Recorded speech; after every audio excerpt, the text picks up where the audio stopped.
Greetings, travelers. Come warm yourself by the fire and let us regale you with mighty tales, tales of adventure, tales of heroism, tales of Tamriel. I am your host, Aggelos, and we have a fun episode planned for you tonight because it's going to be something a little different. First off, I have Arkhaniir Silvershield with me. How are you, buddy? I'm doing good. How are you? Doing pretty awesome.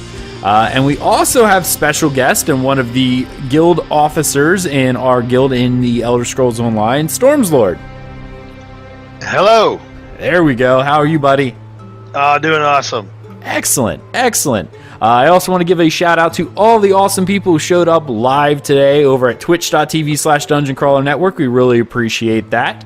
Now, the reason why this show is going to be a little different, and I apologize to some of our podcast listeners because this may be kind of difficult, but we are going to do away with the Tales section for this week. Reason being is we were doing a guild competition for decorating your house. The Macabre, what do we call it, Storms? The Macabre something or another. Macabre Cottage Contest. There we go. See, I like that. I like that a lot. Too bad it wasn't MMC and then it could crash horribly. Oh, no, sorry.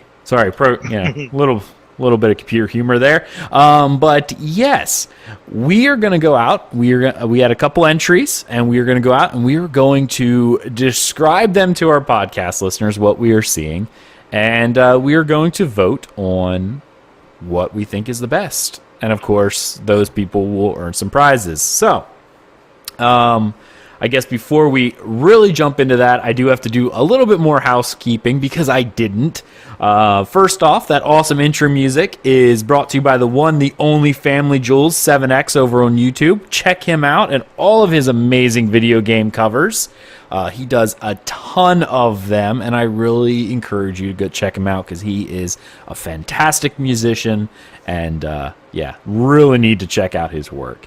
I also want to give a shout out to two of our new patron supporters. Why I don't see them here on my list is kind of disconcerting. General Cat, I think General Cat and Owen Woods. If I shouted you out on here before, I apologize, but shout out again. There you go. Those are our newest patron supporters within this last month, and we really appreciate it. As well as a shout out to a bunch of our new Twitch subscribers that we got, including LexMex, Woohoo Fish, and there's a few more on there, but I think we have some returning people such as Obi and Baron Dalton and BDog52. Really appreciate that. All right, guys. I guess it's time for us to look at some houses. So, Storms. Ooh, haunted houses. All right. The first one we have is Blood Eye. Oh, okay. Well, before we do Blood Eye, I actually have something. She sent me something here that I am supposed to.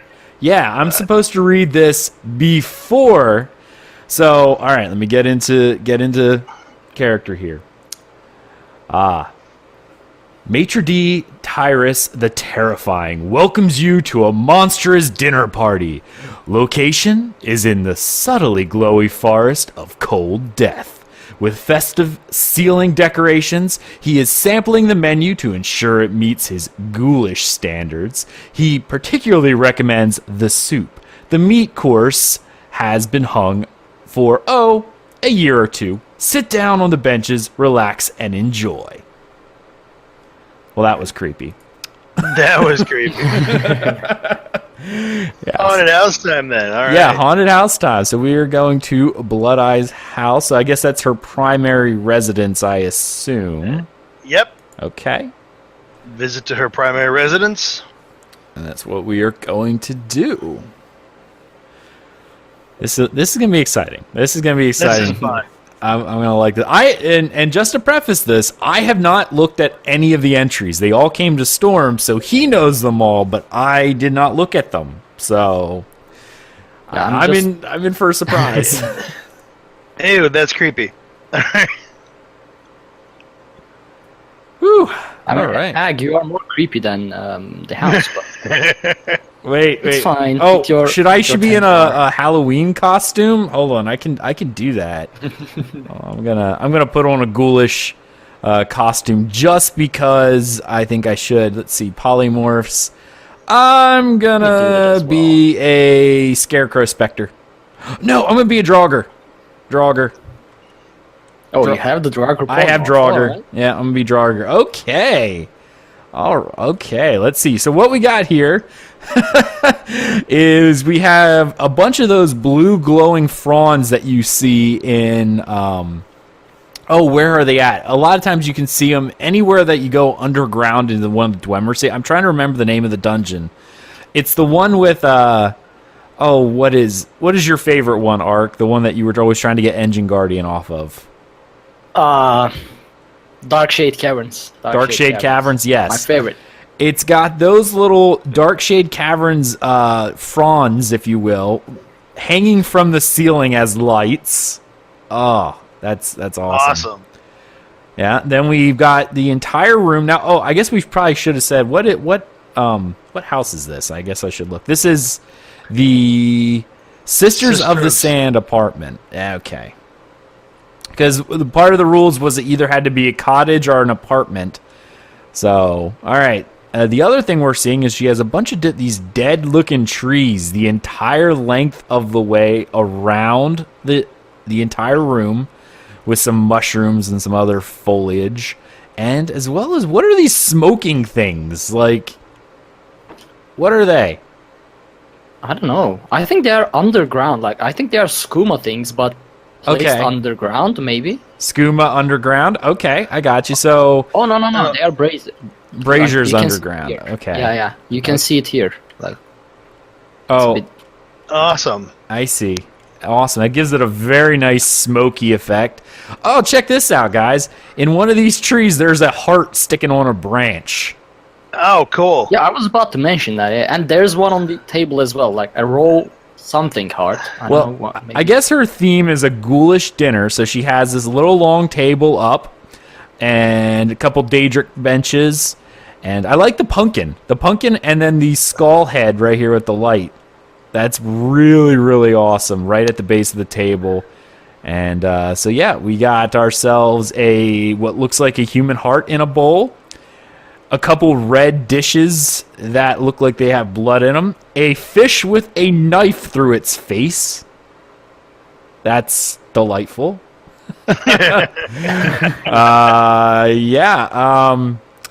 A human skull in a red boiling soup of some kind. I'm going to assume that's blood. And a hunk of meat. Oh, and there's a skeleton sitting here at the head of the table with a crocodile and meat sticking out of it. Okay. I wonder if, like, you see the merchant, right? Or the banker? I'm looking for her. Where's she at? I see it right here, like Titus Andramo. Oh. Under the skull. Under the skull, yeah. Under the skull. Oh, you don't see it? Wait, let me I do. Oh, I see it now. I thought that was a chair. The guy was a chair? How did you think that? I don't honestly know. Oh my goodness. Okay, that's actually clever. Okay, so what Blood Eye has done is she's taken her banker assistant, placed him in the house, and then is now hovering a crocodile skull above his head so they kind of mesh together. And it kind of looks like this giant crocodile humanoid creature is sitting there with meat in his mouth. Awesome. Oh, that is I'm really cool. still more impressed by the fact that you thought that was a chair. I don't know why. It's when I... Well, I mean, with the way that the Halloween is, I mean, it is kind of dark. The entire room is dark, right? I mean, we've got the bunch of the trees and the thicket, so it was almost done like this was meant to be outside. For some odd reason, I feel like that one song, Like Wake Dirge, should be playing right now. Because it's just got that creepy feel to it. Very, very, very nice. I like this a lot. Baron, one of our Twitch subscribers, is making fun of me. A chair. I don't know what I thought. I thought it was a chair at the head of the table because she's got benches. Only after, like, I'm sitting here staring at, like, the legs of the table trying to figure out, well, like, is he under the ground? No, he's, like, right there. Awesome. Take a couple screenshots. Yeah. Okay. All right. So got that. So who is our next entry? Our next entry is Smirchy. Smirchy. All right. Smirchy also did an apartment. Okay. Great. Now I got to find him in the. I can just use this handy dandy search tool. That is interesting, right? Yeah, I know. That's helpful. All right, I am porting to his primary residence and chat room. Just for fun, man. I mean, just check out the. If you want, guys, have a favorite, please let us know when we get to voting. I'm really curious what the chat room has to say. If you are watching and you presented a house, please don't vote for yourself.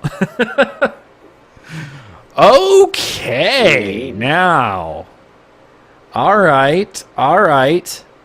So we are now in what? And this is in Morrowind. So this is the St. Dalen penthouse. First off, I gotta say is I don't think this is much of a penthouse. I mean, it's kind of tiny, but okay. All right. So we come in here. Obviously, this is a small apartment room. So, I mean, you're doing what you can here. And let's see. We got some zombies hanging up here in either corner. It looks like we've got ourselves an altar to a sacrificial bone cinch. Is that what that is? Is that the cinch mount? I think so. Yeah, the zombie cinch or. Okay. All right. But it could be a wolf too. I'm not sure. I can't remember if it's a cinch or a wolf at this point, but it's the zombie one. We have. I think the easiest way to describe this is if you ever go to Glenumbra and are fighting the witchmen there, you have these vines with a ram skull wrapped in them on either side of the altar, and then of course on the adjacent side is another zombie that's tied up and I like the way they're leaning forward. Yeah, it's like they're kind of coming for you, kind of. Yeah, okay. Good little detail. By the way, Daddy Dank wants me to tell you that the mount is from Crown Crates. That's exactly Pretty right. sure you know it, but still. Doesn't disqualify it. I saw. Now here's a question. Is this imp somebody's, or is this actually part of the house? It's part of decoration. Okay, so the imp is there in front of the altar. Okay, so that must be the Stonefire imp. I wasn't sure. We have some branches coming through the ceiling, so this almost makes this like it's an underground tomb, or maybe even the idea of this would be if these walls weren't here, a forest altar that you've come across. Okay.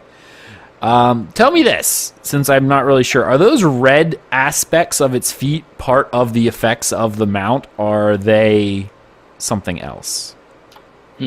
Actually, I don't know.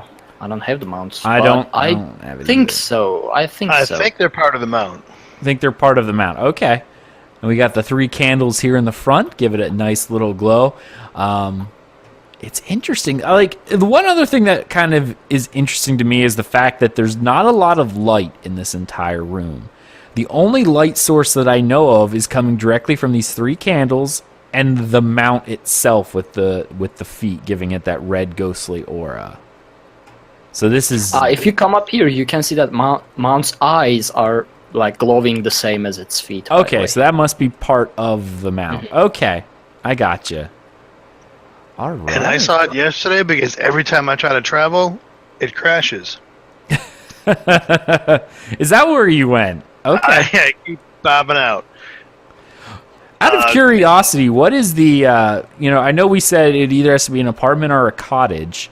What is the item limit of these things? It's tiny, isn't it? Especially the apartments are very small. Yeah. I'm not sure, but I guess something like... Well, my small house, like Autumn's Gate, has 100. 100 items? Okay. Yeah. Okay, I got you. Apartments might be even lower, but I'm not sure. Well, you sub and you double it. Yeah.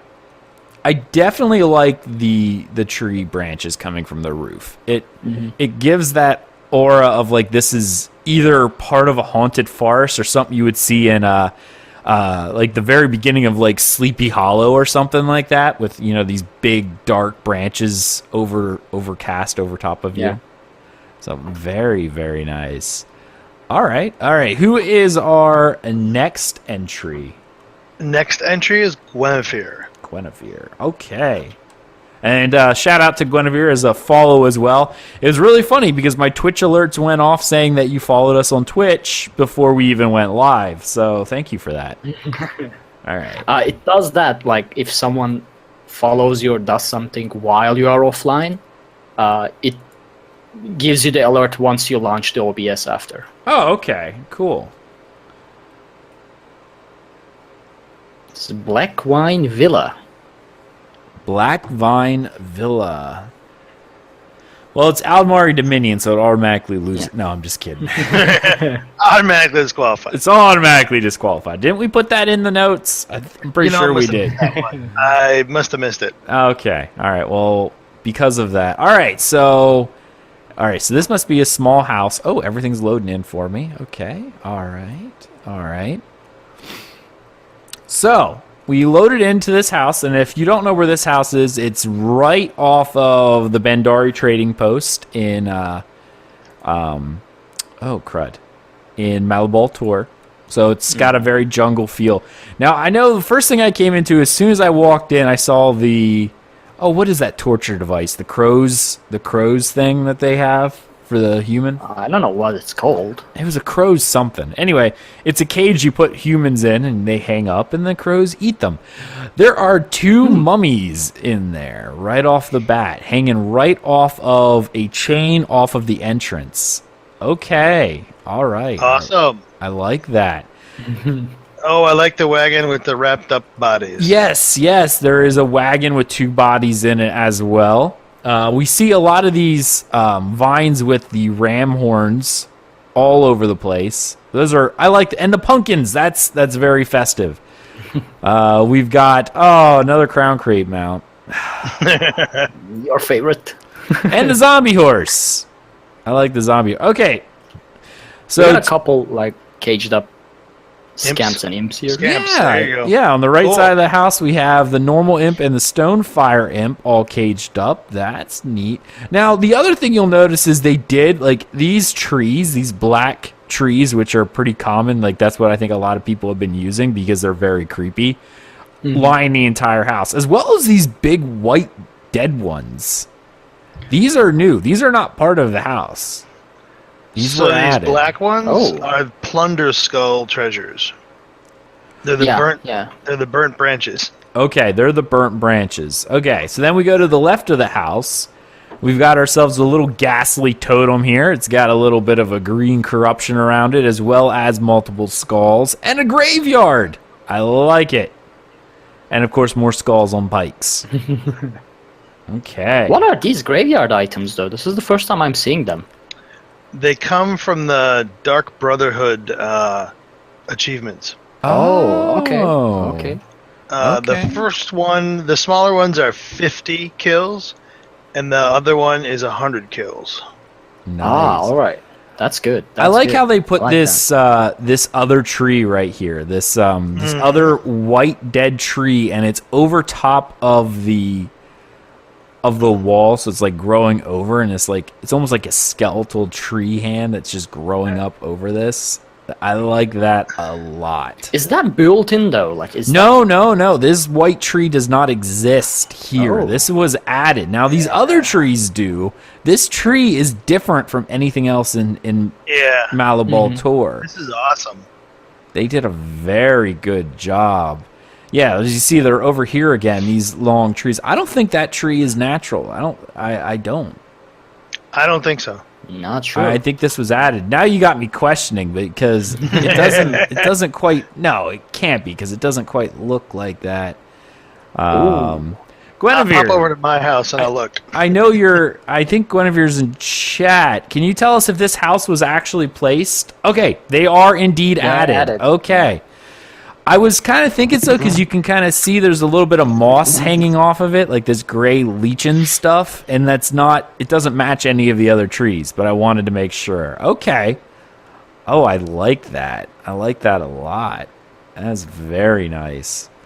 Let's see here. Is there an inside as well? There is. And Okay. It's awesome. Okay. All right. So we come inside. Now, this is a small house as per the rules. We got ourselves a Daedric Throne of Skulls right at the end, as well as some treasure chests, which I definitely like. To the one side. Yo, go ahead. No, I was trying to loot the thing, but... Oh, you're trying to He wants loot. to steal her stuff. Steal the stuff. To the right of the, or left of the hearth, as you're sitting on the throne, right if you're coming into the house, we've got ourselves one of those giant cauldrons with the black stones, and it's full of skeletons and soul gems. All right. As well as a basket of heads. Skulls. I think you missed this one, though. Oh, well. Yeah, I'm going to make my way back around to that one. Yeah, I'm not really You started from the far end side, alright. Okay, here's something that's actually kind of fascinating. And I like it for the theme. We've got a scythe and a broom. And then, like, a frog spear. I don't really know about that one. But the broom and the scythe obviously make me think Witch and Grim Reaper. Yeah, I guess. You know what I mean? That makes sense. Yep. I don't know about the frog spear, though. Maybe that just looked cool because it's spiky. That's the only part I'm not really sure about. Like, Guinevere, if you're in chat, can you tell us the reason for the frog spear? Because that's the only one that I'm actually kind of curious about. Of course, we have one of the Argonian flags, but I like it because it has that red, almost looks like a bloody hand being drawn down it.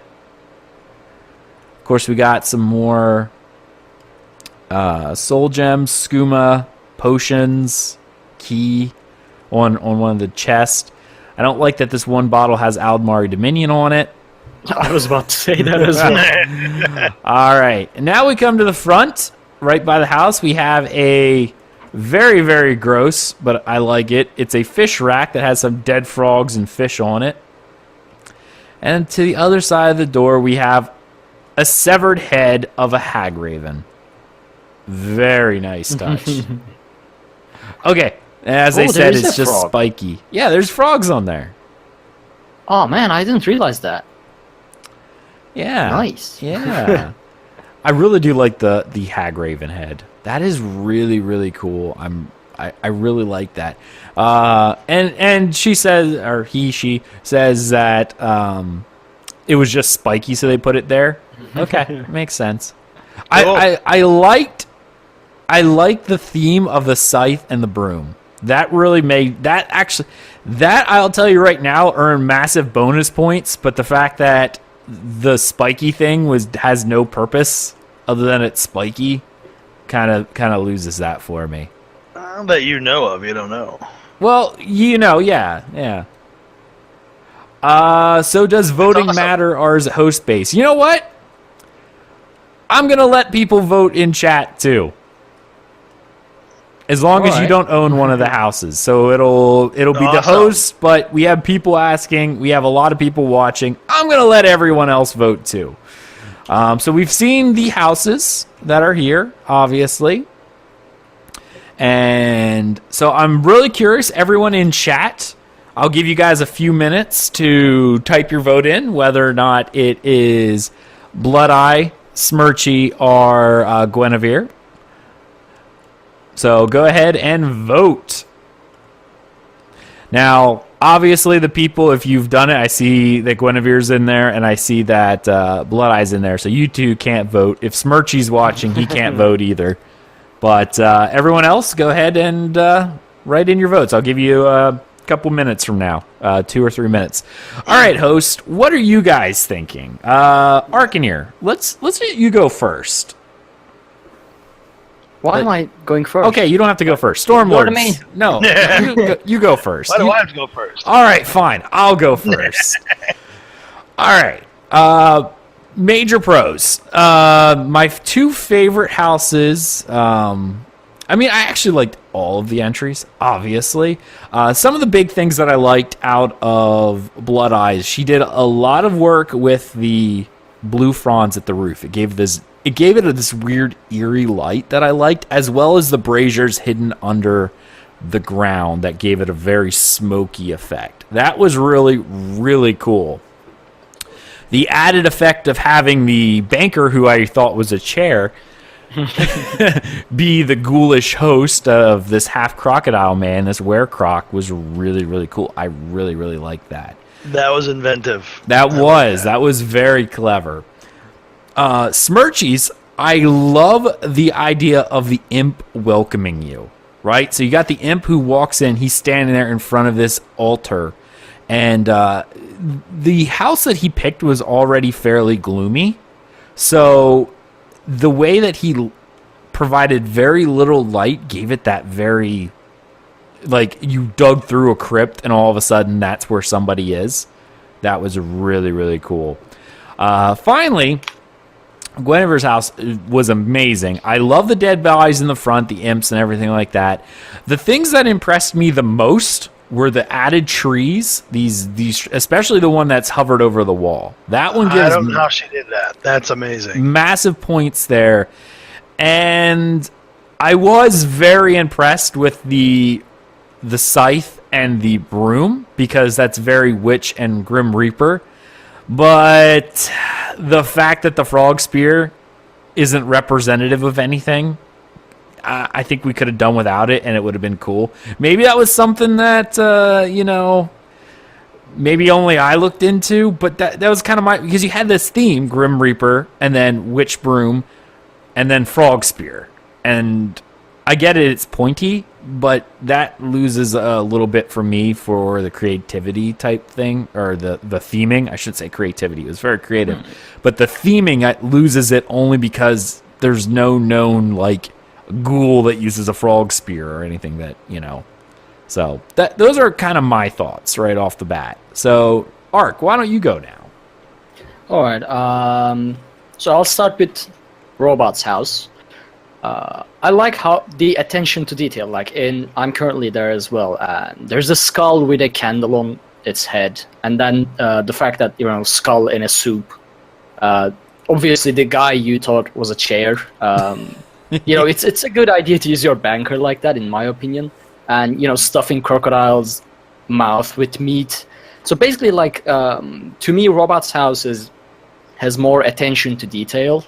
Mm-hmm. More smaller items, but used in a creative way by right. Putting meat on the branches and things like that. Yes, I almost forgot about that. You're right. The heart and stuff spiked through the branches.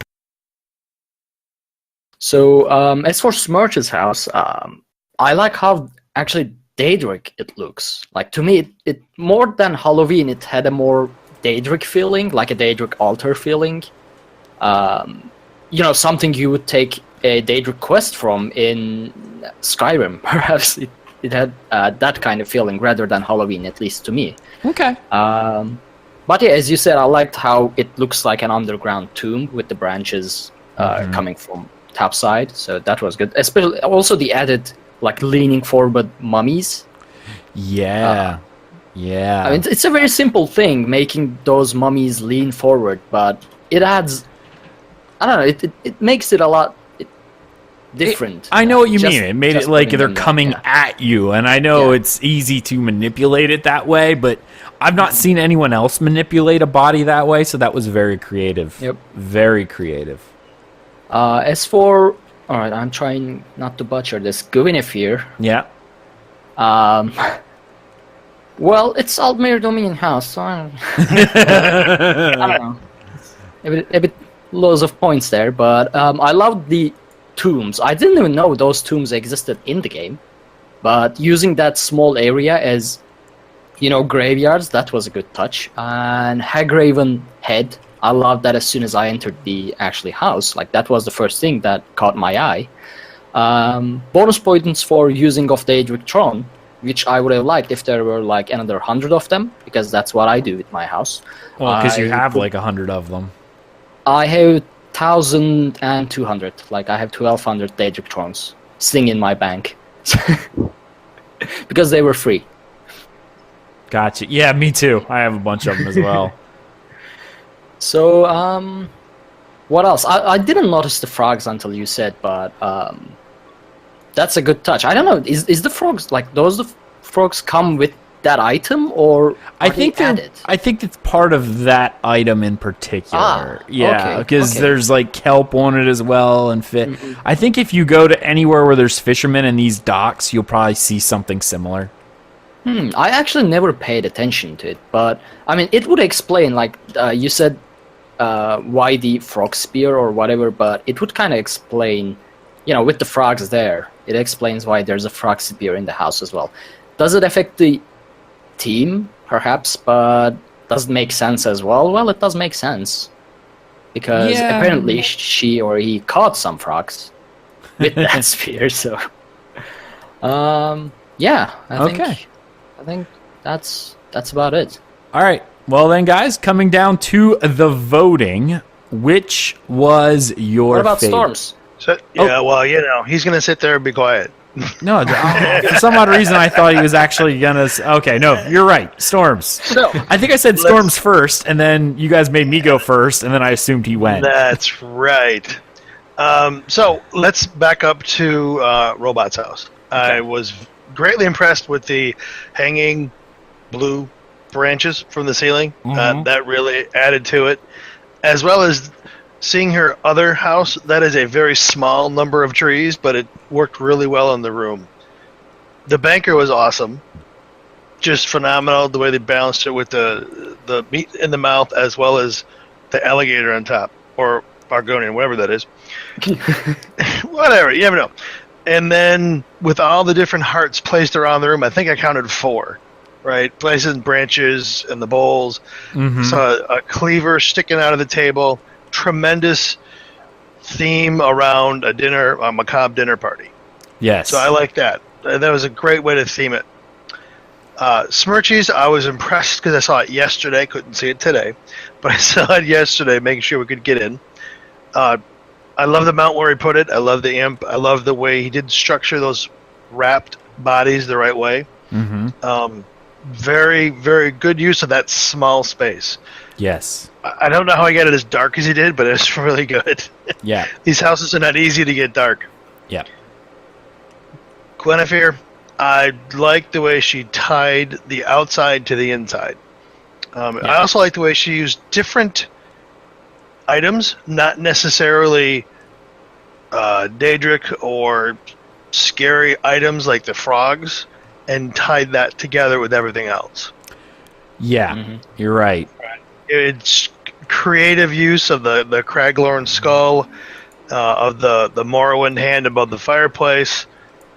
Tremendous use of creativity of tying this all together. That's my thought. It's interesting because I saw the Morrowind hand, and honestly, I just was like, oh, that was just like a leftover. I didn't even really think about it in that mind. So I guess that's kind of where I guess we differ on that. Is I felt like the hand was almost out of place, but maybe I wasn't getting the theme. And she's got to get points. She's the only one with pumpkins.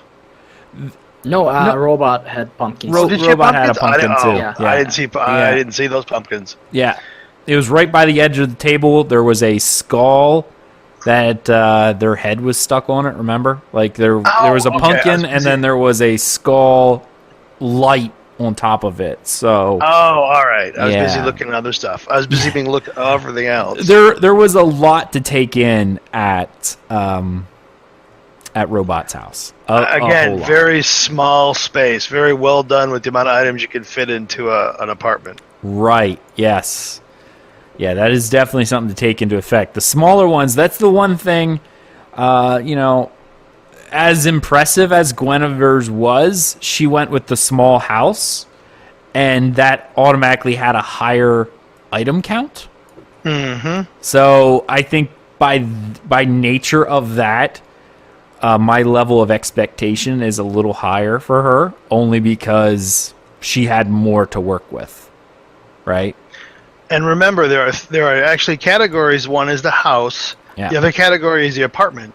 So the prizes are awarded in those categories. Right. So there we go. All right, guys. I guess at this point, we each vote on which was our favorite. And I'll tally that with the votes we got from Twitch, and we'll see who wins. So, Arkhaniir, you get to go first. Well, I'm torn between actually robots and Guinevere's, because robot, in my opinion, had more attention to detail, and as you guys said, made the best of the small apartment. Mm-hmm. But I also like the exterior of Guinevere's house, because it does look like, I mean, we don't do it here, but, I see it in movies or 9gag or whatever. People do Halloween decorations on their gardens out there in US, and it does look like a family actually sat down and made some Halloween decorations to their house. So I like that as well. Right. But I'll go with robot, just because I feel like, there are more attention to detail, and it feels like it took a lot more effort to get those branches right there, meats on the branches right there, or right. placing everything, all those small items like that. I feel like that right, that requires some serious effort, at least in my housing experience so far. And I love the creepiness of it. Like, it actually looked like it was a creepy whatever feast. I forgot the name. Macabre feast, yes. Macabre, yeah. Which, yeah. So yeah, I'm voting for robot. Okay. Storms. What about you? So I really like robots. After doing my own house, I'm very impressed with Guinevere's, with the amount of what she's done with this space she had to use, because there's actually a lot of space in these small houses, and to make them look the way it is, I'm going to go ahead and go with Guinevere. Okay. Yeah. No, definitely. That is kind of the thing. When you have the larger house, you need to make more of it filled in. Like, I liked a lot of the stuff she added, definitely for the inside, but you could definitely feel like the inside was, maybe could have used a little more. Now, for me, of the three, I was impressed with everybody.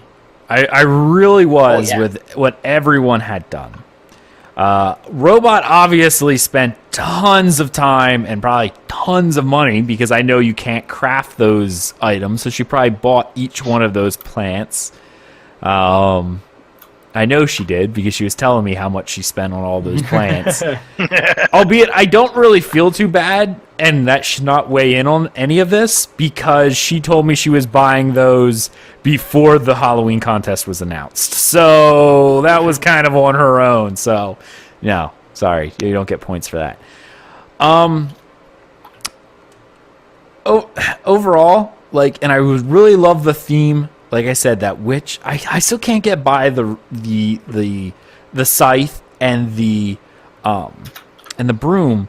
It loses so much for me for Gwen with the frog spear. I get it. Some people are like, yeah, it's not a big deal. But for me, because of the theme, I'm like, oh, that's so awesome. And then the frog spear just doesn't fit and just kind of ruins the theme for me. So that kind of loses some points, but I am very, very excited about those trees. They just did so good with those trees. Smirchy, I really love what he did with what a small space. And honestly, I was leaning towards Smirchy, to be honest, because I really liked what he had done with the imp and everything in front of it. But I just see, and here's the thing I'd be really curious about. If he was at item cap or not. I feel like he could have just used a little bit more in that place, right? Because we saw what Robot did. Now, I know she's ESO plus, so I know she gets the double. I don't know if Smirchy is. Yeah, I don't know how much those trees are either. So I'm curious if he was at item cap. If he wasn't at item cap, I really feel like he could have used a little more. That's the only thing that prevents him from getting my vote for the favorite. I honestly think that was the only thing. It just felt like it needed something more. But the zombies lurching forward towards you was probably one of the more creative uses of, I guess, geometry, and not so much with items. right? I really thought that was really, really cool how he was able to portray them coming forward with not adding a whole bunch of fluff. But I just feel like the house was a little lacking overall. So I think I'm still going to have to give it to Robot as well. She really worked hard on that house. Like, and the theme itself, that's the other thing, like with Gwen. Like, I love the theme and then it broke. But Robot kept her theme all the way through. So, you know, that was something that was really cool. And I see Robot in chat says, I was 4 items below cap. So, yeah, she really went to that town. looked like it. So, I mean, at this point, given we had 3 votes for Blood Eye in Twitch and 2 for Gwen. So it looks like Blood Eye is the all-time winner. Ew. It appears so. Yeah. So congratulations, but I think we only have 3 people, so everyone gets a prize, don't they? Everybody gets a prize. Everyone gets a prize. Okay. And now I'm going to hijack the show and you're going to see my house. Oh, all right, all right. But I can't win, so that's okay. Okay, all right. So we're gonna go look at that. We're gonna go look at this house. I'm kind of scared here. Okay, so you got the same house as. It's Autumn's Gate. It should be. Oh, okay. You're in Black. Okay, so I'm visiting your primary residence. Yes. So yeah, definitely congratulations to everyone. Everyone's getting a prize anyway. But you all did fantastic. Like amazing work. And like I said, of everyone, you know, for maybe a next contest, keep that in mind. You know, Smirchy did a fantastic job. I think he could have just added a few more items if he wasn't already at cap. And Gwen was so close to having my permanent vote, but she lost me with the frog spear. Hey, I know it sounds nitpicky, but that's what these contests are for, right? Everybody did a phenomenal job. Excellent. All right, so we got a guillotine, and you have an actual one of the soul torn, soul shriven, sitting here in the guillotine. I didn't even know we could get a guillotine in this game. Yeah, way rest. I had to see if it would fit in the house, right? Did it fit the size of the house? Wow. I love the guillotine, but where'd you get the soul shriven? You can get it from the purchase tab in the housing editor. Oh, okay. All right. Wait, what? There's a purchase tab? Yes. There is a Someone purchase did, tab. I don't know. I used it. Of course, I love how the Shirwan is like floating though to make his head get I like it a lot. So no, that's really awesome. We got the graveyard over here. I really like, but the guillotine with the guy in it. That's a win. Oh wait, what we got here? We got one of the Malabrith bust hanging off the wall. Okay, I like that. Yep. I like that. Look at these sneaky imps though. Like I didn't see them at first. Wait, Especially they're like this one. behind the vision. Yeah. Oh, there are imps there. Oh. I just like the skeleton chained to the wall. All right. Nice. There's a skeleton. Oh. Whoa. Okay. Oh, wow. This is right. Oh, there's blood coming out of Molig Ball's mouth. How did you do that? Purchase tab. And then we've got the the merchant. Yep. Laying on the sacrificial table, and I love the fact that she's moving around, so it makes it look like she's writhing. Mm-hmm. Yeah, she's happy. Like she doesn't care. She's being. She doesn't care. There you go. She's down with it. Oh. She had some skooma. As my cat knocks my my camera off, because that's what she does. Oh, I'm so glad to have you back. For those who don't know, she kind of disappeared for a little while. I thought I lost her. And no, she's back. And now she's making trouble. I don't know. Oh, and look at all this stuff hanging off the wall. We got the flesh atronach on the wall, mummies on the wall, another coffin with a skull in it. I love the mist in this room that you got. How'd you do the mist? Take a guess. Purchase tab. Purchase tab. Oh, look at these skulls. You can actually pile them up and then scatter them back. Oh, that's awesome. Purchase tab. Now, And this is this with this is gold? more of a- Or, like, did you do it with gold, or is this with crown stuff? Did you buy them? Some of it's crown stuff. Okay. Some of it's Oh, gold. let's go up. All right. Yeah, automatically lost. Disqualified. It was disqualified. No, I the mean, inside this is awesome. That is actually probably one of my favorites that I've seen. Too bad you can't win. I know, right? Too bad. This is more of a like torture chamber than a Halloween themed thing, though. This is like And this is where a cult kidnaps you and tortures you. we have a naked Bosmer dancing Redguard. Yep, I noticed that. Give me a second. I love that, He's Daddy looking Dan. the other way. Yeah, love it. Wow. All right. Well, oh, more naked Nords. I like it. Oh, can I do dance Redguard? But see, I'm You can. You should be able to. as a ghoul. Yeah, I can't take off my That's armor. though. cool. I like it. I like See, it. this went from being creepy to something whole Just lot creepy. Just plain creepy. Yeah, we really creeped everyone out. So there we go, ladies and gentlemen. That is our contest. So congratulations to everybody, because everybody's getting something.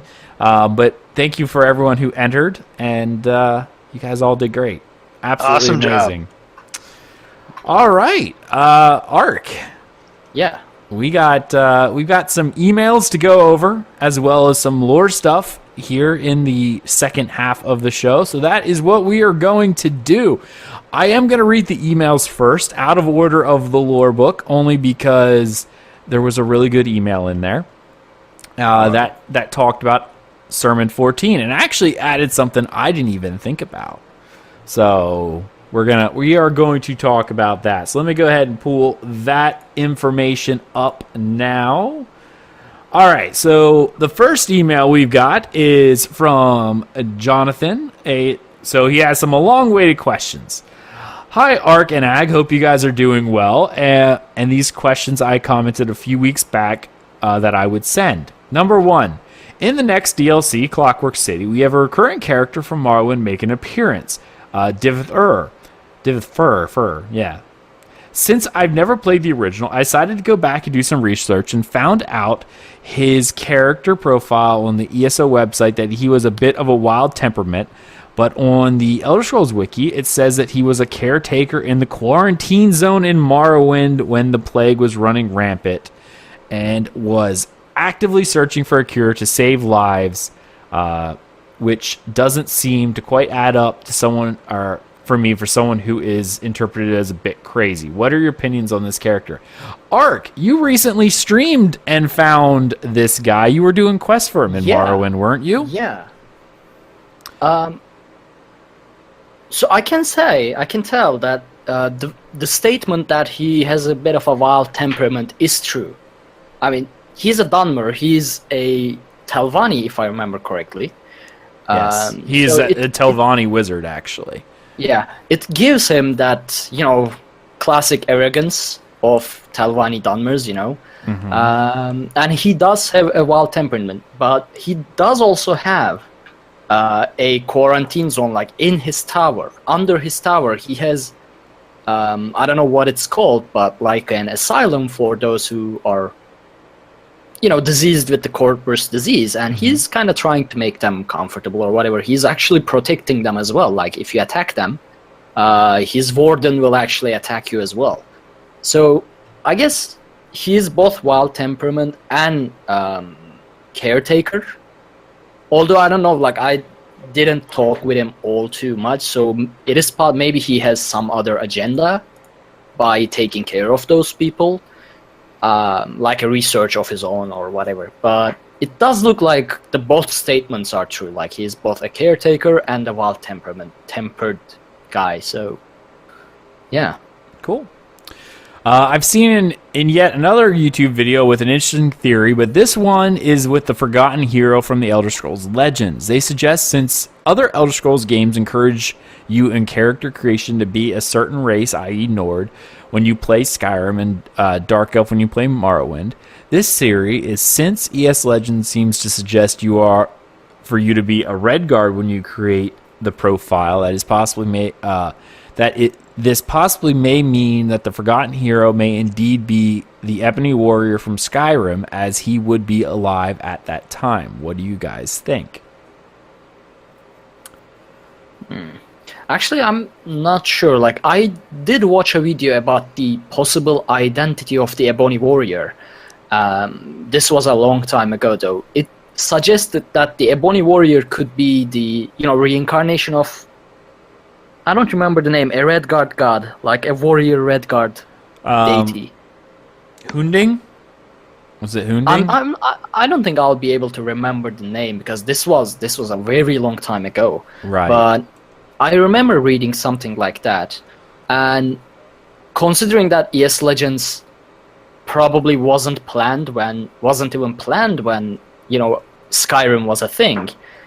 I don't think that would be the case. The forgotten hero being the Ebony Warrior. Yeah, I have a hard time getting that as well. Storms, if you have any suggestions or anything like that, you can pop in. But I didn't know what your level was, so you feel free to answer if you know anything. I know nothing. Okay, Sergeant Schultz. To be 100% honest, I don't even get where you would be a Redguard in that one with the unknown. Because here's the thing, they kind of, that idea of forgotten hero happened in Elder Scrolls 1 as well. Like, you were the unknown prisoner. Like, that's how they announced you, And you could have been any race at that point. In Arena, they didn't really align you with anything because it was like, So I don't know. I didn't quite get that. I didn't quite get that impression when I played, because I feel like I was able to choose pretty quickly about what I was gonna be. So I don't know. Maybe that's just my thought. So Possibly. I mean, I didn't play ES Legends all that much, and I didn't actually pay attention to the selection part of it until I read this mail, so I'm not sure. Yeah.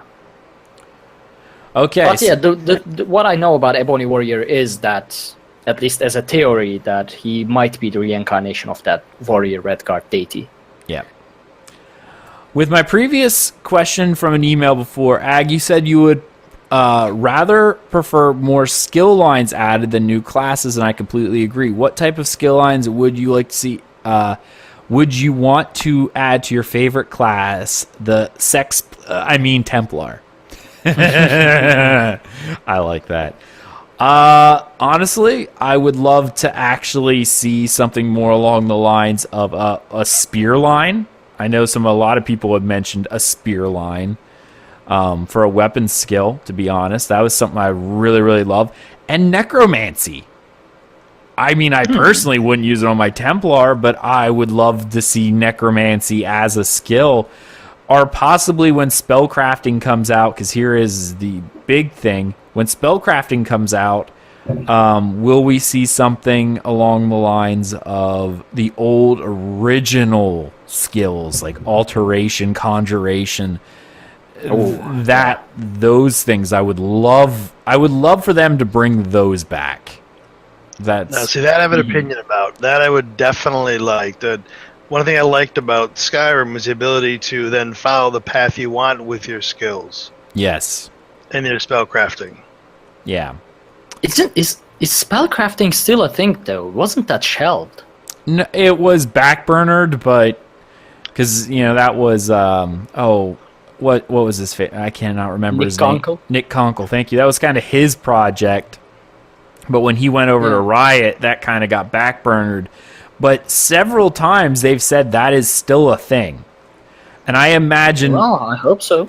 I imagine when this is going to happen is that is going to be something we'll see with a chapter, our expansion, as most everyone calls it, because like they added in battlegrounds for this one. They'll probably have to add some other big feature, and I'm thinking spellcraft. We're not going to see it in a small patch. It's definitely going to be a chapter. We may see spellcraft. That's the rumor I heard. The next chapter will have spellcraft in it. I could believe it, because at least that's something that they've said they've worked on. Like, they told us they were working on Battlegrounds a long time ago, too. So I don't think we're going to get something random. I think we're going to get that as a skill advantage. Like, in my eyes, I see the next chapter having transmogrification system as the bonus, kind of like Battlegrounds, and then spellcrafting instead of the Warden as the new class. That's my prediction. Yeah. All right, let me pull up the next question here. We got a couple of them to go through. I love the Dark Brotherhood in the Elder Scrolls Legends. The Sanctuary is destroyed in ESO. A member betrays. In Oblivion, Mathayu infiltrates and tries to destroy it from within due to them killing his family. Astra betrays Skyrim. I didn't play Morrowind, so I don't know how it went for them there, but I'm guessing there's a lot of betrayal. You know, the question is, are they always doomed to fail as an organization because of the lack of loyalty to the Brotherhood and the Night Mother, or do you think they will ever reach their former glory? Your fate in Cities upsets me. Okay, that's acceptable. That's an acceptable response. To be honest, I think that's kind of, I mean, it fits for me because I'm sitting here thinking, okay, you're a bunch of cutthroat murderers. I mean, that's kind of how it goes. You don't have a lot of scruples one way or the other. I don't know if that's necessarily a negative thing, guys. Like, is that really a negative thing? No. Here's the thing. I don't know if they know where to take the story to be compelling without some sort of betrayal. That's possible too, yeah. You know, like, I mean, really, they have to, in order to make it a hero thing, they have to make it some sort of tragedy, but what kind of tragedy would there really be? I think they're being kind of lazy. They could have done something. In several stories, they could have done something like when they outlawed the Dark Brotherhood and they were hunting them down. I don't know why they couldn't do that, but anyway. I guess. I mean, I loved Oblivion's Dark Brother. Like, Oblivion's Dark Brotherhood is one of the main reasons Oblivion is my favorite Elder Scrolls, because it has a serious plot twist. Like that. Yeah. It was one of the most upsetting moments in my gaming life. But as for lore, like, as for an answer to the question, like, is it always doomed to fail as an organization because of the lack of loyalty to the Brotherhood and Night Mother? I guess there are two different kind of members in Dark Brotherhood. One are actually like fanatics, like Cicero, or just Lucien Lachance, who are actually faithful or loyal to Cities and the Night Mother. Then there are the cutthroats, as you would say, that are in it for the money. And Dark Brotherhood doesn't really differentiate these two when they're hiring someone. Like, they don't go, okay, are you loyal to the Night Mother? That's not the question you get asked. They ask, okay, can you kill people in cold blood? So I guess because they don't really look for loyalty when they are hiring someone into the Sanctuary, I guess in long term that backfires most of the time. That might be a reason. Yeah. That's, I don't know, it's kind of my thought. I mean, that's the former glory of the Dark Brotherhood at this point, especially like when Elder Scrolls 6 comes out, because right now they're almost point of extinction. Yeah. I don't know. I think it's going to be more of a rebuilding, because that's kind of where they left you off. So it depends on how far in the future we jump with Elder Scrolls 6. Yeah, I think they're going to bring one back. It's just a question of how they do it. Yeah. Okay. Let's see. Next question. We have lots of questions. This is pretty much what this episode is. What do you guys think of possible having a content DLC all about the Mailbag and their homeland of Paidonia, and what their culture's like. I'm gathering you might like the Mailbag due to them despising high elves and repeatedly invading Somerset Isles. I do love the Mailbag elves, but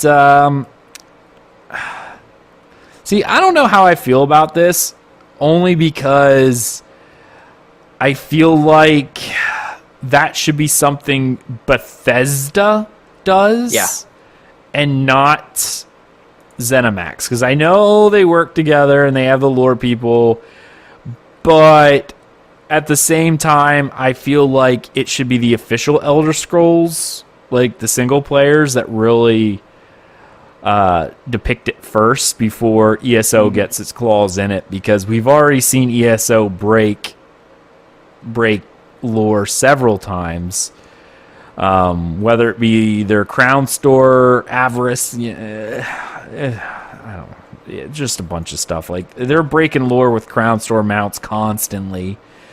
I really don't want them to have free reign on something that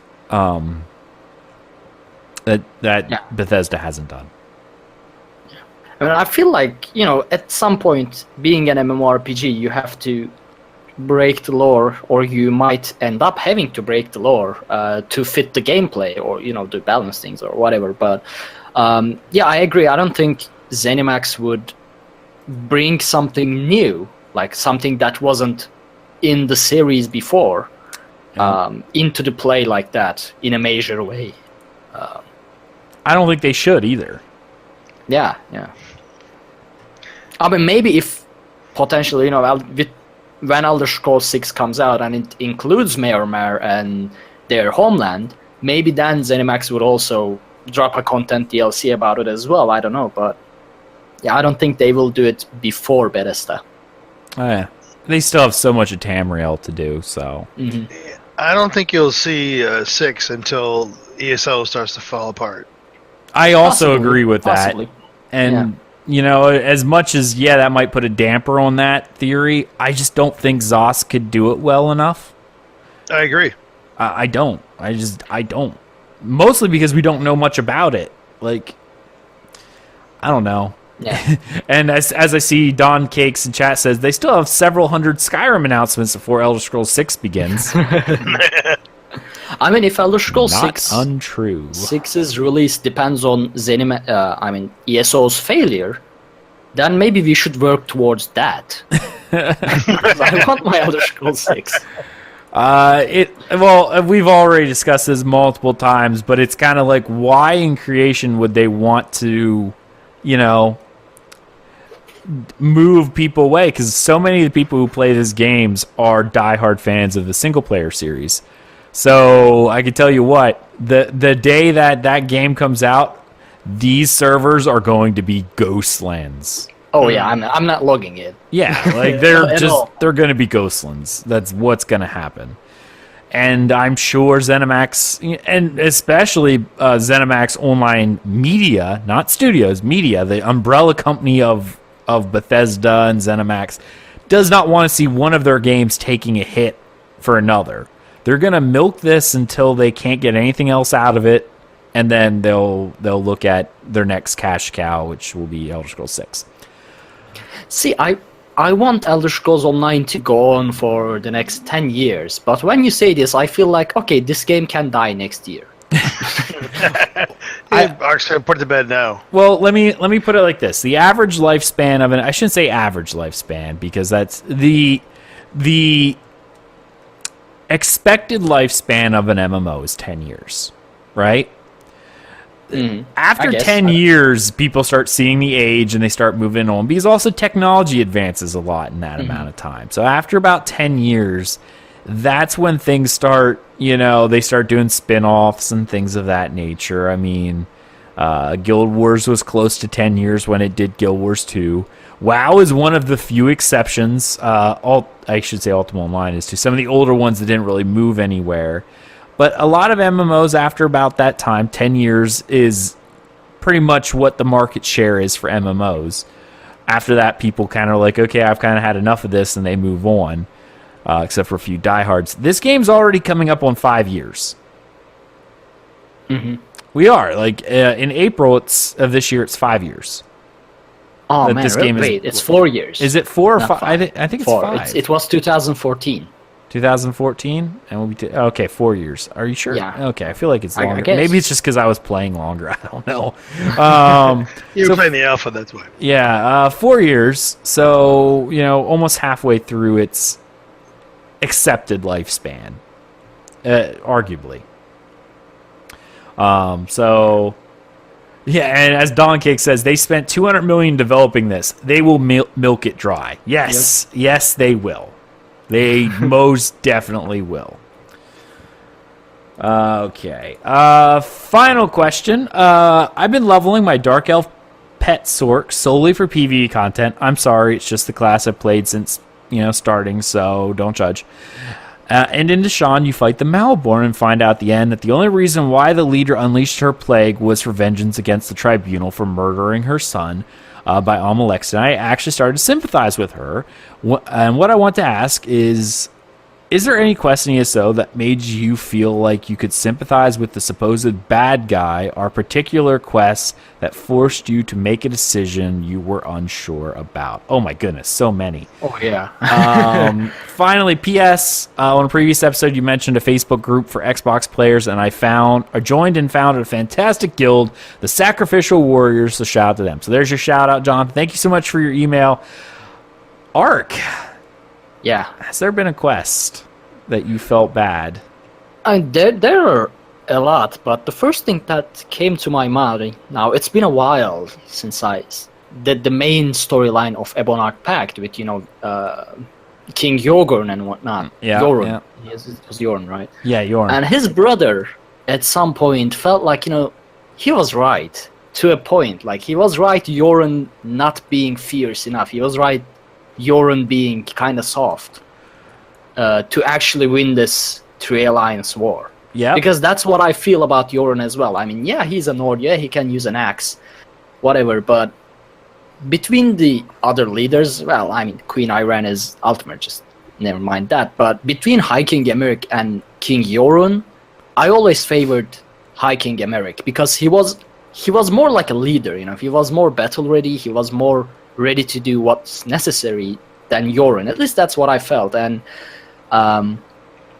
that's why I kind of felt like Jorun's brother was actually right when we put him down Right. at the in East March. Yeah. Yep. No. Storms, how about you? Do you have any that you thought of? Well, funny enough, he brought that one up, or she brought that one up. That's exactly the same one I was thinking of as they started. That's the one that I felt really like I wanted to side with the mom. Yeah. I really did. That was a tough choice. There's a lot of them, like you said. There's a lot of ESO that has those built in, and the way they can pull that emotional, it's really good.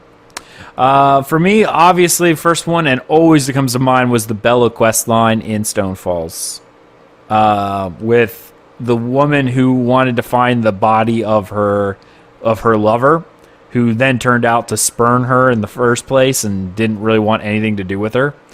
And it was all just a cruel joke that him and his wife actually had. Like, he was married, he was happily married, and they were just playing a cruel joke trying to get the hopes up of some poor girl. That one didn't really leave me with a feeling for the bad guy so much as, just having that emotional tug. Feeling for the bad guy would be most definitely the Orsinium quest line. Like, I really sympathize with what King Kurog was doing, despite what happened, like his methods and all that. Like, I know, like, the worship of Trinamac from just like the metagaming perspective, of what happened, that he's not really there. It's Malakath now, but I saw what King Kurog was trying to do, and it made sense. He had all these squabbling chiefs. The easiest way is just kill them all, right? That was one way. Yeah, I mean, maybe it's not the most morally acceptable, but I mean, it would have been effective. He then no longer would have had quite the opposition to the rule that he was trying to, do and trying to create this strong Orcish nation. And in the end, the other guy ended up, more or less saying, you know what? I'm gonna follow in his footsteps anyway. Like not to kill everyone, but like he recognized his dream and it was gonna try to make it fulfill anyway. So those are my two right off the bat that I can think of. All right, our last email. This one was a fun one. Okay, I encourage you to read this when you get it and decide whether to read it on the podcast or not. Up to you. I already read it, so it's awesome. First, let me apologize for my name pronunciation. This is one of our Twitch watchers, and I always mispronounce her name, so it's Iga Sugami. Iga Sugami. Yep, we see her a lot. I'm an American woman. I just love Japanese, and this has been my @username for years now. So, apologize for making me trying to butcher that. So, I figured it was about time I write because I wanted to say how grateful I am for your podcast. I've been listening now for several months on my commute. I feel it helps me to get to live vicariously as I don't get as much time to play these days. I always lament the fact that when I do get to play, it's just not to spend time reading all the in-game books as I would love to. So your lore information is invaluable to me, so thank you so much. Also, I think it's awesome to be listening to such a nerdy podcast done by a fellow Christian. I'm Orthodox myself, and I play ESO with my fellow parishioners. That's actually really cool. I actually really like that. I've been playing ESO since it was in beta and still my favorite. I really do appreciate that. That, something like that, religion is something that is important to you, as it is to me. And it's really cool that you're able to work with your parishioners and have this kind of a fellowship while playing a game that you enjoy. And of course, I try to bring what my beliefs, my thoughts, and everything like that into what I do. So it's really cool to be recognized with that. So appreciate that. That meant a lot to me when I read that. So I really do appreciate that. I'm finally writing because given the last sermon, 14 of 36 Lessons of Vivec, I just wanted to note that it's easy to take such a sermon at face value rather than as rather adult-oriented content, though I do like its descriptive nature of the duality of male versus female. As Vivec is both, and in the beginning as female, the imagery is more caring, whereas later as male, the imagery is more violent. Not to say that all men are such, but ancient texts tend toward that kind of polarization, right? Okay, so this is what I really wanted to talk about here with the 36 Lessons of Vivec and Sermon 14. You are correct, and I apologize for last week because I think I skipped ahead of a lot of stuff that I probably should have went over. I just wasn't feeling super well, so we cut the show fairly short anyway. Why I didn't even read emails last week. I do agree, and it was actually something that is super fascinating. Yes, we are seeing this,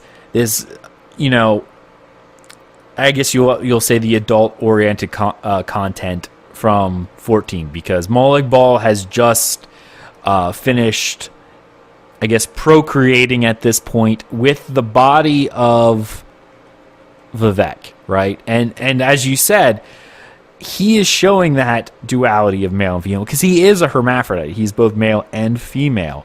So he is nurturing. He does take Molag Bal as a lover in the beginning. Very much so. Takes him as a lover. And, obviously says that he is beautiful.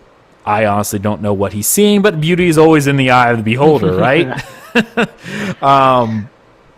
Yeah, eye of the beholder. But you're right. There is a difference. There is that the warrior poet, right? His one of his monikers, warrior poet, does imply that he does indeed. He is a warrior, not just a poet. The poet being the more gentle side, but a warrior is someone who is fierce and willing to stand up. And at that point, when Molag, at the end of his pomegranate banquet, he slaughters his children. Like, that is something that he does do. And in later sermons, we will see that the offspring that he and Molag Bal had, he sees as being evil in his eyes and needing to be slain in order to, I guess at this point, show strength of the Dunmer, because they were there to challenge the Dunmer, and he needed to, set that right. So even he at some point realizes that what he has done was not correct, right? Like what he had done with Molag Bal and the offspring that he had bore now is causing havoc in the world and needs to be destroyed. So yeah, I like that you brought that up. There is that duality throughout the entire thing that, he's both male and female. And you're right, males generally are more aggressive. I don't know if that's in our physiology or whatnot, but I mean, that's kind of how I am. I tend to be more aggressive, right, than female counterparts. I don't know about you two gentlemen, but I can definitely say my wife is definitely the more softy of the two of us. That's one way to put it. Yes, that's one way of putting it. Yes. I can actually even see it in my son at this point, where my son tends to, I mean, he's a sweetheart just through and through, but he is not above, wrestling around to get what he wants. Like, that is first and foremost. He's ready to roll, and I was actually really excited about that. Baron Dalton says, simply testosterone, which makes sense chemically. It does. I mean, technically speaking, even testosterone, like when they give it as a supplement, one of the side effects is, that increased aggression. Yeah, the rage that comes along with it. You're right. Testosterone is one of those things that does affect. So, that's very true. Very, very true. Let's see here. There's more to this email. Anyway, aside from that, I want to ask, there are many books in particular, books that pertain to a particular person or event, but there are also lots of random standalone stories that contain things like poems or songs or something. Could you pick your top random standalone in-game books to read on the podcast? Yes, I will definitely do that at some point after 36 lessons. I'm actually specifically thinking of one in particular, and I've talked about this on Tales before. It was a series of notes. The problem with a lot of the standalone ones are they pertain to the zone they're in, especially the poems and the notes, and what is happening in those areas, right? So, like, reading one of these things is very out of context unless you are in the area. Specifically in North Point, there is a series of diary pages that you can read, and they all revolve around a woman, finding a mysterious stranger coming out of the ocean, and her talking about leaving her husband for this strange wanderer. Only after doing the quest and stuff like that do you actually find that it was a vampire who was coming out of the water, and that she eventually is killed and turned. So, like, you lose a lot of the context reading it just by itself without seeing the accompanying quest. So, I will definitely, like I said, I have a couple books that I really want to read here in the future. So I will be reading them after 36 lessons, but we do have a lot to go over still. So another half a year. Pretty much. I that's not necessarily saying. They're good.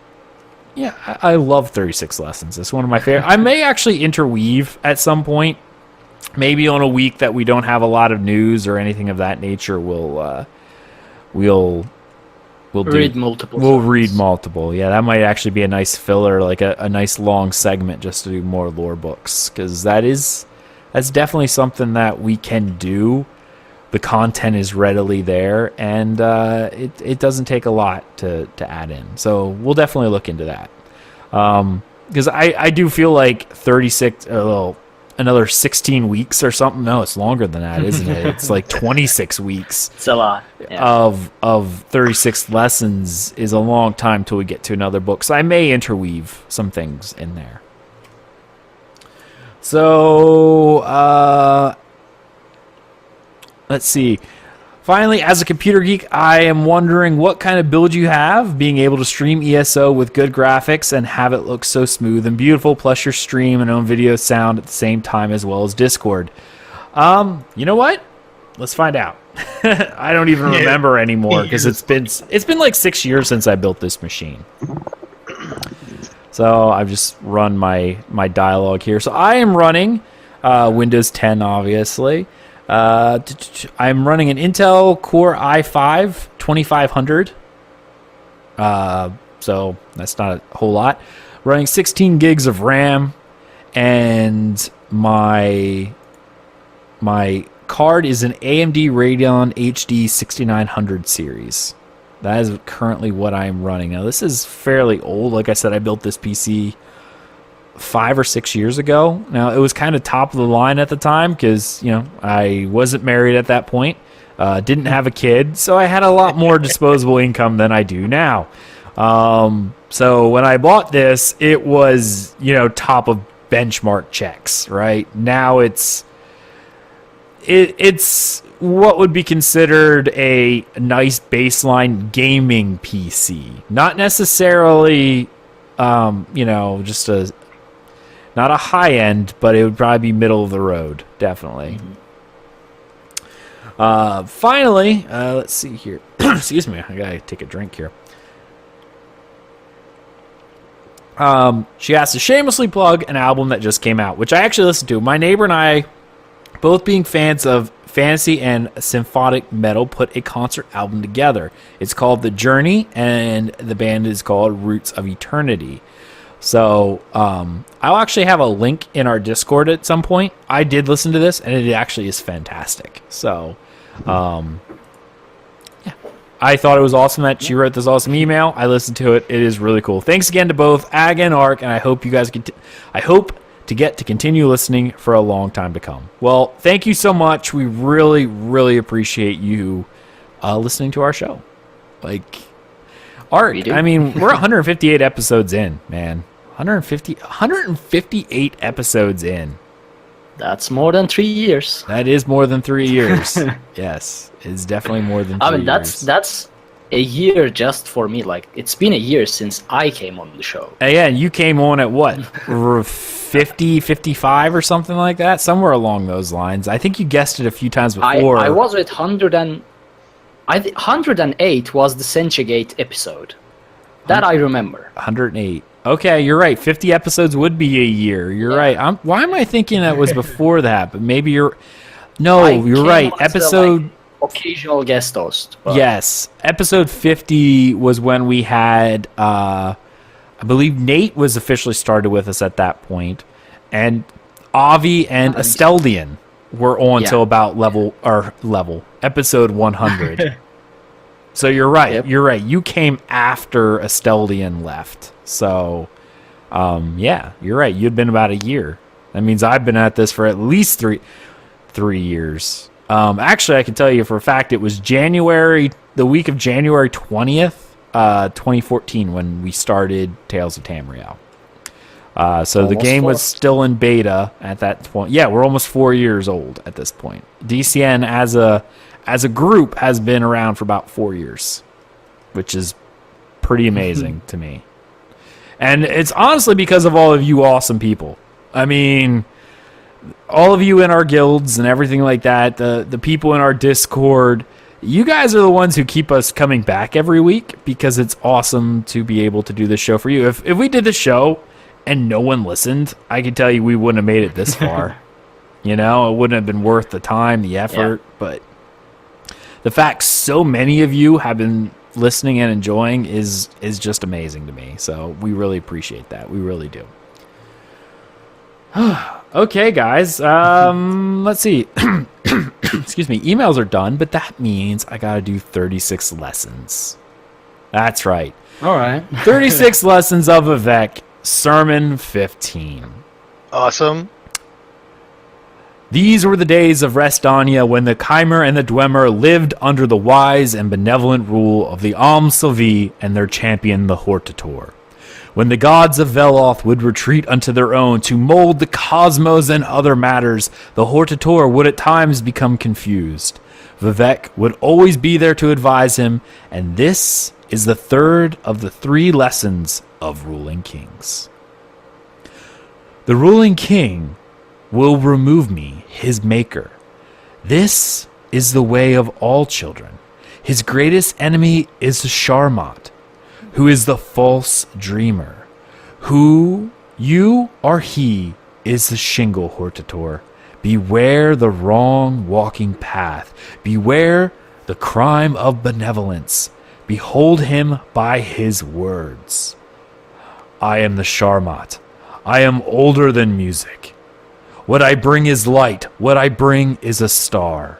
What I bring is an ancient sea.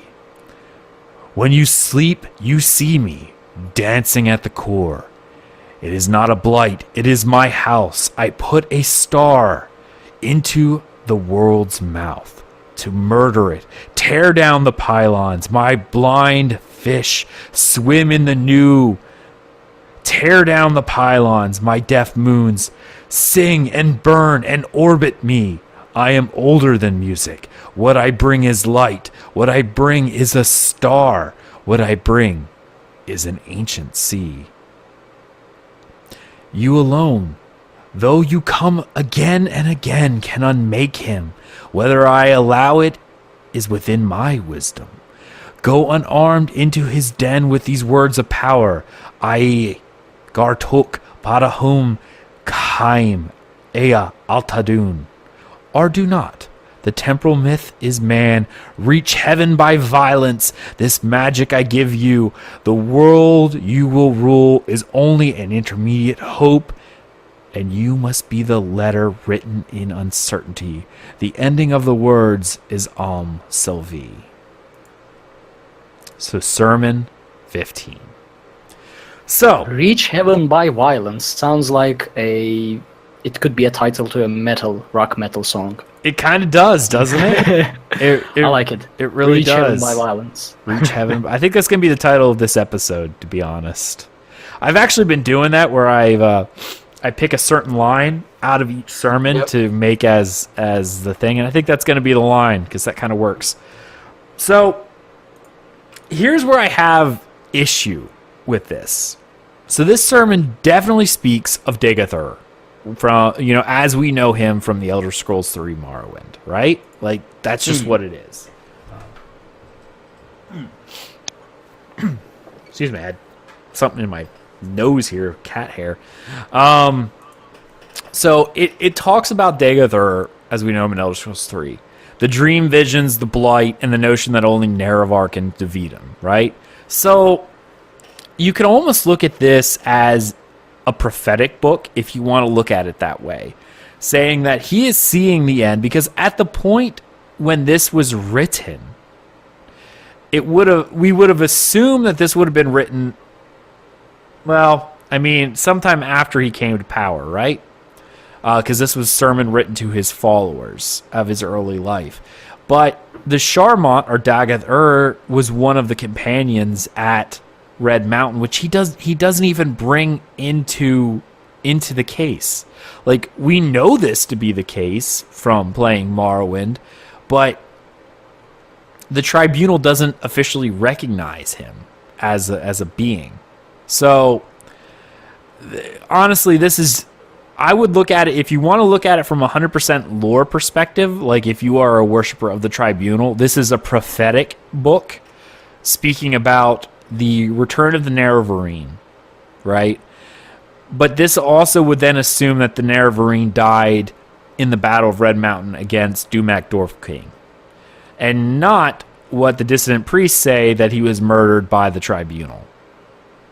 But, depends on which side of the fence you are on that.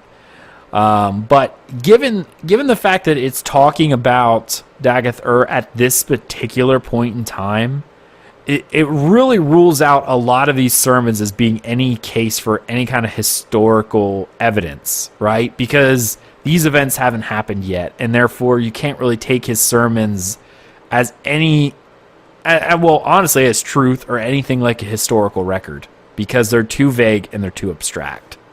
So that's kind of what Sermon 14 is. It's a prophetic book talking about the return of the Nerevarine and his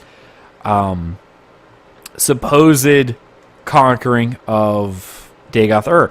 But I like how, in true Elder Scrolls fashion, it's your decision whether to do it or not. He says to go forth with these words or not. You know, your choice. So that is Sermon 15. All right, guys, we've reached the end of another episode. And my throat is starting to go. It's all the cat hair. It really is. Also, I have to do a lot of reading as well with the mails and the sermon. Yeah, a lot of reading, a lot of sermon, a lot of talking, trying to be overly descriptive for the podcast listeners for our contest. So, yeah, I've been talking a lot.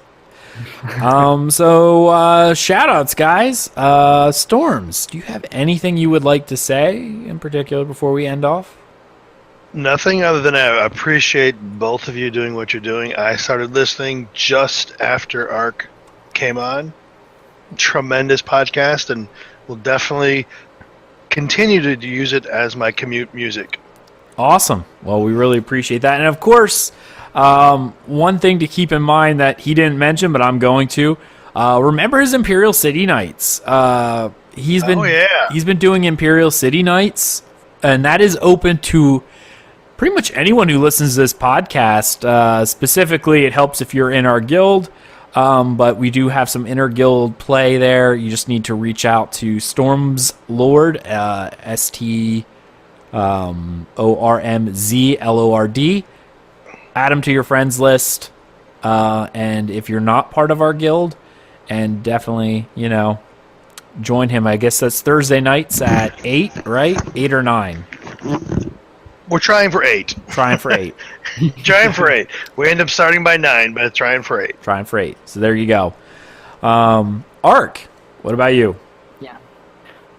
Well, I mean, I'll just say, as you said, I appreciate everyone who's listening, and I remember the time I used to send mails to the show as a listener. Yep. And I didn't think I would be on the show permanently like this, but I am, and I appreciate it, and that's what gets me up at 4 a.m. to do this show, and I don't regret it a little bit. So, yeah, I love you guys. That's awesome. And where can people find you? Oh, right.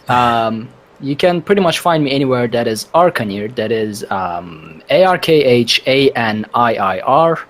I stream, well, probably won't be as regular now that I'm getting a full-time job, but I stream on Twitch at twitch.tv/Arkhaniir. You can find me on Twitter at twitter.com/Arkhaniir. You can send me an email at arkhaniir@gmail.com. And that's about it. Awesome. I definitely appreciate Ark. Give him a follow. He does a lot of streaming for a lot of different games that don't necessarily fall under the DCN purview, but they're really fun to watch him do. So definitely check that out. I'm a little bitter right now because I happen to be in the Linchal Grand Manor, the Nibonese house in Gold Coast. That was Crown Store only, and I didn't buy it because I wasn't going to, but I'm really bitter now because I went to purchase options. It says this house is not available, not for sale, and it makes me angry. Anyway, you can follow me at Aggelos, AGGELOS_WF on Twitter, because that's where I can talk to you in 140 characters or less. Follow everything we do, DungeonCrawlerNetwork.com. Check out all of our podcasts, because we do have a lot of them, including our MMO show, The Dungeon Crawlers, our Ashes of Creation show, From the Ashes, which is getting really big, which is really awesome to me. I really appreciate that. As well as our quarterly show with the Saga of Leucemia team, which are amazing. That's Tavern Talk. Check out everything we do there. You can follow us on twitch.tv/Dungeon Crawler Network, because you know what? I stream infrequently. Actually, I do stream probably at least once a week. Specifically, Mondays are going to be my Elder Scrolls Online days where I go through story. I didn't do it this Monday because I was exhausted. I was on vacation, and that pretty much made it so that I was doing a lot of housework. So, that is a thing. Yeah, check us out there, dungeoncrawlnetwork.com. That is the best place to go to find the links to everything, our YouTube, our Twitch, our Patreon, for those who support us, and of course our Twitch subs. You guys are amazing. Thank you so much. We hope you enjoyed this episode of Tales of Tamriel, and we will see you in game. See you later, everybody. When Akatosh slew Lorcan, he ripped his heart right out. He hurled it across Tamriel, and the heart was heard to shout, red diamond, the heart and soul of men. Red diamond, protect us till the end. The laughing heart sprayed blood afar, a gout on Seer it fell, and like a dart shot to its mark down in an alien well. Magicka fused the Lorcan blood to crystal red and strong. Then wild elves cut and polished it down to Chimel at a ball. Red diamond, the heart and soul of men. Red diamond, protect us till the end. When elves lost Nirn to men, Akatosh gave the stone to Saint Alesh in token of her right to sit the throne. Red diamond, the heart and soul of men. Red diamond, protect us till the end. Red diamond, protect us till the end.